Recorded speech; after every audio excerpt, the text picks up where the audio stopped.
Trump will accept Kim Jong Un's invitation to meet, White House says. Guys, this is literally breaking news. It's literally happened less than an hour ago.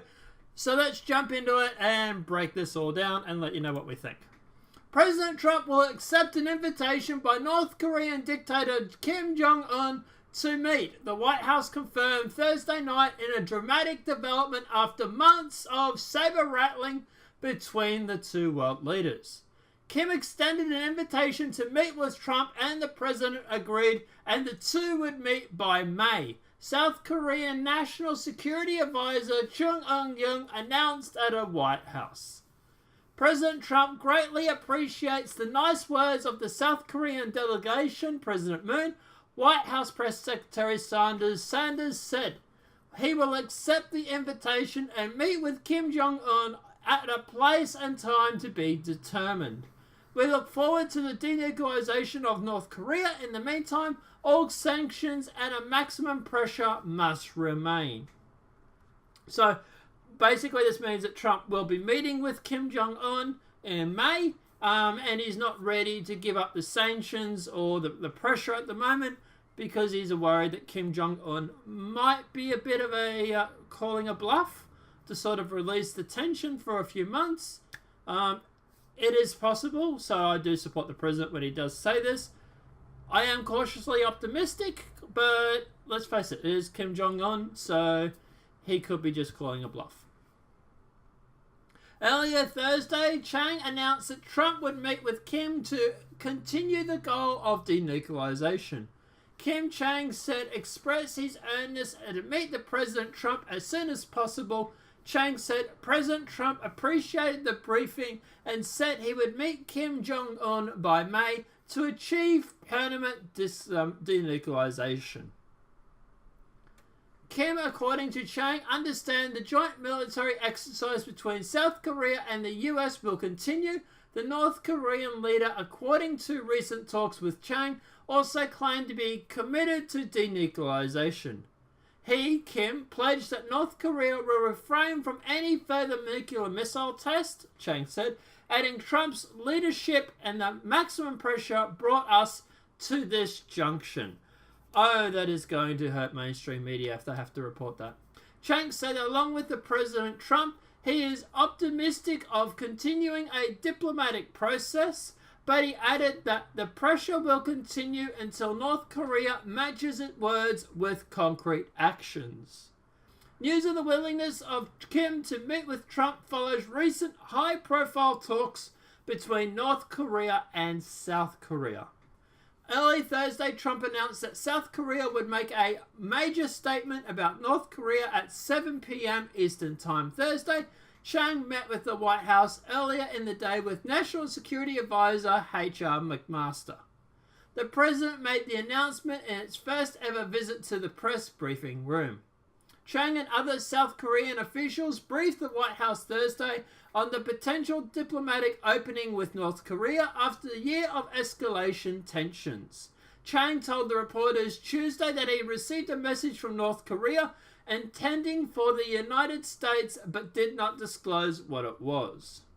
The announcement follows hours of consultations at the White House between the administration officers and South Korean officials over the recent talks with North Korea. The dialogue in North Korea concluded with an invitation to the US to reopen direct talks with Pyongyang, might be mispronouncing, saying it would suspend its nuclear tests during such talks.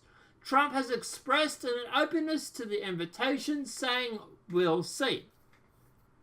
Trump and Kim have a continuous relationship during the last year as both men dramatically increased the rhetoric against the other amid the backdrop of an increased nuclear and missile testing by North Korea regime. Also, the US has been doing constant military drills near North Korea, so that definitely hasn't helped with situations either, for full disclosure, but yeah. In August, Trump warned Kim that if pressed, the US would unleash fire and fury and frankly power that likes of which would never have seen before. At the time, the president argued that Kim had been very threatening beyond the normal state. and added that his regime best not make any more threats to the United States. However, threats and counter-threats continued into 2018. It's two guys flopping it out on a table and having a measuring contest, really, but anyway. The US should know the button for the nuclear weapons is on my table, Kim said during the January 1st speech. According to translation, the entire area of the US mainland is within our nuclear strike range, he continued, adding that the United States can never start a war against me and our country. To be honest, I don't think the US wants to start a war with you, and I think that both countries don't want the war because it's suicide. It really is. If Kim fires first, even if he manages to take out a US city, which is a big if, he knows the US will let hell and fury launch on him. And same with the US. If the US strikes first, they know that while that missile is in the air, North Korea will hit everything and launch everything. And even if the US detonates and destroys North Korea, but while that missile's in the air, North Korea will just launch everything it's got. It's mutual destruction, so I don't think either of them want to start this war, to be honest, but regardless. The next day, Trump hit back at Kim by claiming the US nuclear arsenal was more powerful. North Korea leader Kim Jong Un stated that his nuclear button is on his desk at all times, Trump tweeted.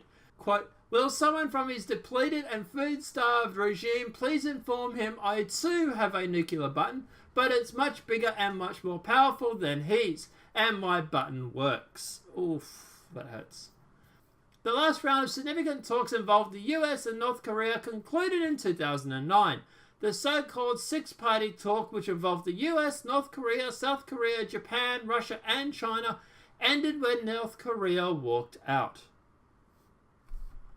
So, what's my takeaway from all this? Okay, so at the end of the day, while I am optimistic, it is a cautious optimistic. Obviously, at the end of the day, I don't think a nuclear war with anybody is going to be beneficial for anybody. And look, he might be legit. He might actually want to denuclearize. And if that's the case, then good on him. And I hope these talks are successful and he does that. But at the end of the day, let's face the fact that it is him. It is Kim Jong Un. And he does have a history of bluffing, so to speak.